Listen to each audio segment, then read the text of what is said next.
Hello, this is Dr. Dave Maslach talking about reciprocity.com, the sharing economy proofreading platform that I am trying to build. And in this particular video, I really wanted to talk about how to get an academic job after graduate school. So this is part of my thesis help series. This is where I try to help you navigate all of the graduate school stuff that you deal with. I'm a professor of innovation strategy and entrepreneurship.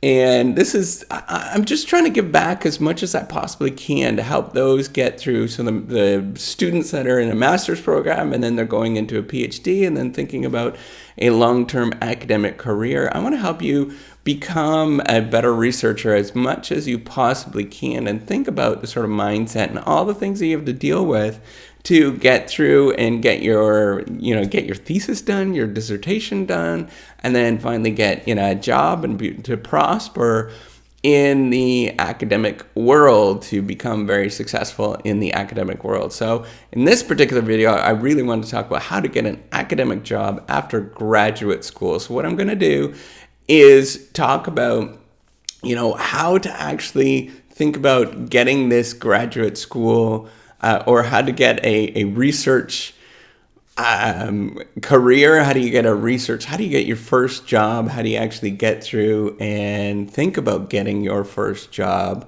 and then continue on and build that career?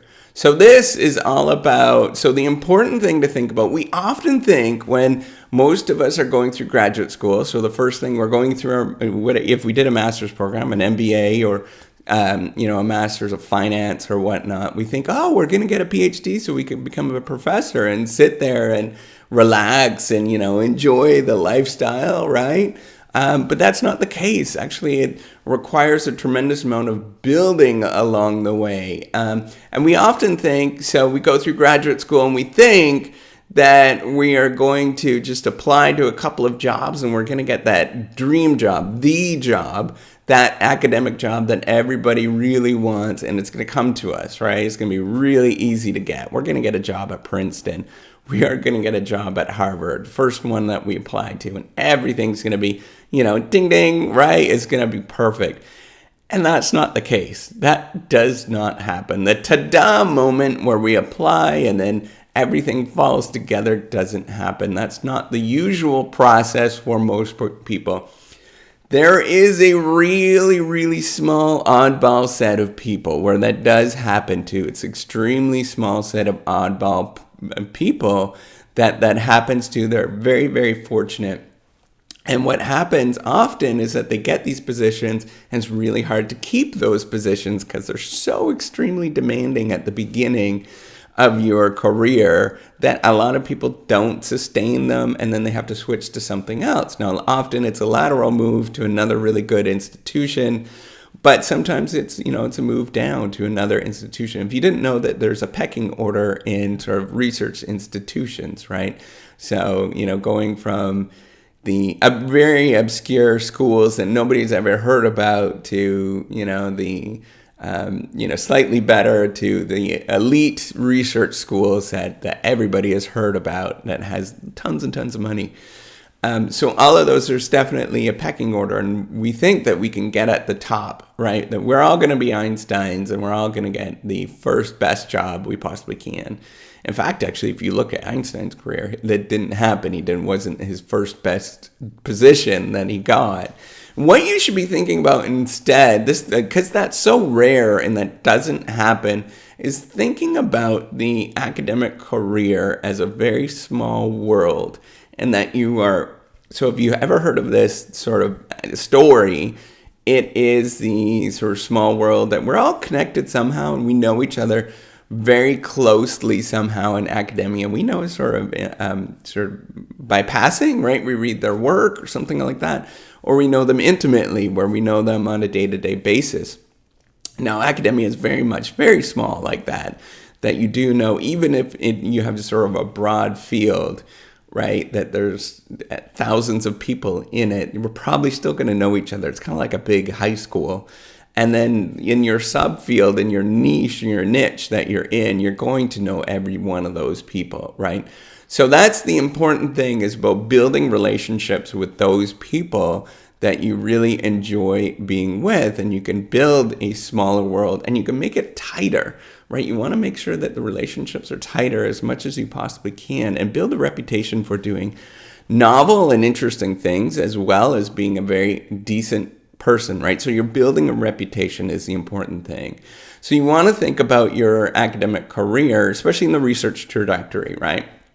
And now this works the same way in any other sort of field that you can imagine. Even if you go into industry, you want to think about it this way. Even if you want to become a dean of an institution or multiple institutions, you want to think about it this way, that you're just building a reputation for doing good work. That's the first one, right? So how do you build a reputation for doing good work?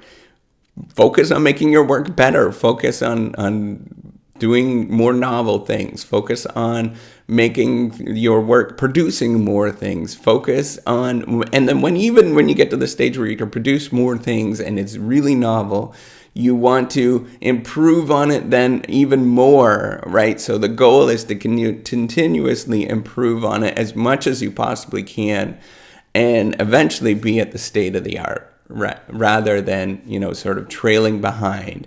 And so you're constantly improving on it. So it means reading up on articles, reading up a new research methodology, going to talks, listening to what other people are saying, really focusing in on that stuff. And when somebody says, I wouldn't do it that way, listen to what they're doing and really focus on what they're saying, and maybe pivot in that direction and really spend a deep dive. I've always spent a real deep dive whenever there's something that's happened. Again, I'm probably slow.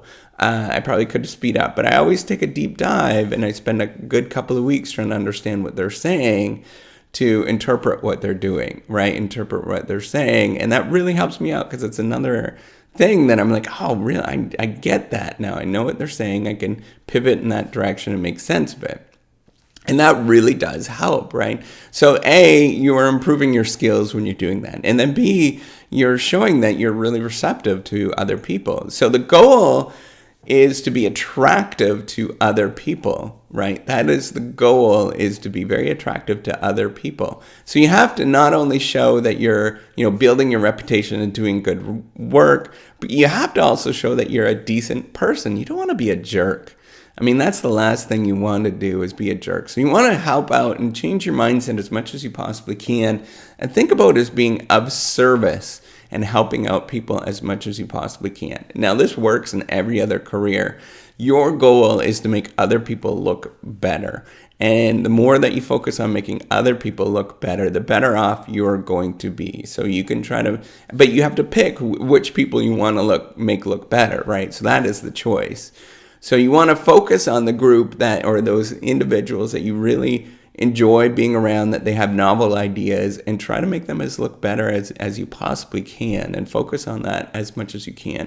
And then try to do that at scale. Focus on making that sort of process of making other people look better at scale. However that is, you have to think about what that is, whatever your trick is going to be. And at scale means serve as many people, serve not only that particular individual, but as many people as you possibly can at scale. Now you can think about the reason why this works, or a great example of why this works, is like a football player, right? So if they're in the NFL, so if they're in high school, they're doing high school football, there's some people getting pleasure from watching that, right? It's a small group of people that are getting pleasure from that. Maybe a couple hundred people that are watching high school ball. They're getting tremendous pleasure from that. And they're going to sort of reward you through fans and all that kind of stuff. But then as you move on to college ball, to finally the NFL, the National Football League, then you are serving more and more people at scale. And that at scale, maybe it's 1 billion people at that point that are enjoying what you're doing around the world, right? And when you're doing that, even if it's a little bit, then that gives you tremendous benefit, right? So that is why doing good theory, for example, is really beneficial, because a really good theory that's simple and easy to understand can serve a lot of people. People can start building on that and start feeding into it. And then you can start getting a little bit of credit from that, right? And that's all you're trying to do, is help people as much as you possibly can. The other thing that I think is incredibly important is enjoying the process and building your reputation, your academic career as much as possible. So the cool thing with an academic career, you could do whatever you want. Just like any other career that's out there, whatever you do, it's your choice. You can do whatever you want. And it's a very long career. And in some respects it's short because it's only a couple of decades long for most people. But it's also very long because you can see this progress building over time of going from an assistant to associate to full and all that kind of stuff, right? And so the goal is not to sort of fizzle out at the beginning or to change directions in one way or the other, but to continue on doing research and focus on thinking about how you can do research as you grow as a person and as you continue to develop as a person. So not thinking about, I'm going to do this as a sprint and I'm going to get this miraculous career at the beginning, right? That's going to burn you out. And a lot of people do get burnt out because there's always somebody that's more willing to, that's going to work harder. They're going to be smarter than you. There always is. That there's somebody smarter and working harder than you. And that's fantastic. You can let them do that. But isn't that a sustainable thing to do, right? As you build a career, as you get a family, as you get all these other things around you and all these other commitments, you have to think about how you can actually sustain that in the long run. And sustaining that is not the fact of just letting off the gas and not doing anything in any sort of way, but figuring out how to enjoy the process. To change your mindset of this is not a grind, this is not work, but changing it in terms of, this is amazing that you get to do this, that you can sit down and think about all these wonderful things that nobody has thought about before, and you get paid to do that. It's a miraculous thing to do, right? So that's going to help you out. So my point is, it's not about getting that first academic job that is so important and that you're going to get this ta-da moment. That is not at all what I'm suggesting. In fact, what I'm suggesting is look at how you can build this career over time, which means when you first start out, maybe it might be taking a much lower paid job or working for free for a while at whatever institution you want to work for, right? So it might be that there's a very high status institution, but you go there because they have a reputation and you can get paid much less to do that and work with somebody that you're very fond of. It means focusing on what you're truly about and thinking about what you're truly about and building a reputation for that particular thing that people are excited about and they can understand that's the thing that you're interested in over time, right? So that's really important to know that. It means really being of service and trying to help out as many people as you can over a long time. Because it's not about focusing on getting that first job, but it's a lot about focusing on building this career over the long haul. That's how most people actually succeed to get into the career position that they would like to, not only in academia and getting the academic position, but as well as any other career, that they're really focusing on helping other people, that they are building a reputation in that small niche, whatever it is, and that will grow as you go. And really just being a decent person is the big thing. They don't get those jobs right at the beginning. Those amazing jobs, academic jobs at the beginning. That's unusual, right? So the best thing is to focus on continuing to keep going forward and progressing as much as you possibly can. And it's going to come. It's a slow process that happens, but it's fast when it does happen. You're like, wow, that actually was a lot of fun, and we did get to this particular stage, right? That is miraculous. So that's all I wanted to say. Thank you so much. If you like these thesis help videos, I do put them out every Friday. And they're geared towards graduate students and people that are going through the PhD program mostly, and that especially in business school, right? So I'm a professor of business. So I'm interested in helping other people out. If you like these, what I'm doing, the Reciprocity Project, that is where I'm trying to help out other graduate students. That is where I am putting these videos out. I would like to get people to use reciprocity. It's a sharing economy proofreading platform. And if it ever becomes profitable, which currently it's not at all, it's a complete loss to me, but I'm trying to be helpful and of service to as many people as I possibly can. And if it ever becomes profitable, it would be a really cool thing for me to be able to start giving back, and giving some is my way of thinking of how to give back, and giving, allowing, if this generates revenue, to give back and create scholarships and stuff like that for graduate students, particularly in the behavioral sciences, because I think it's just interesting research. That's all.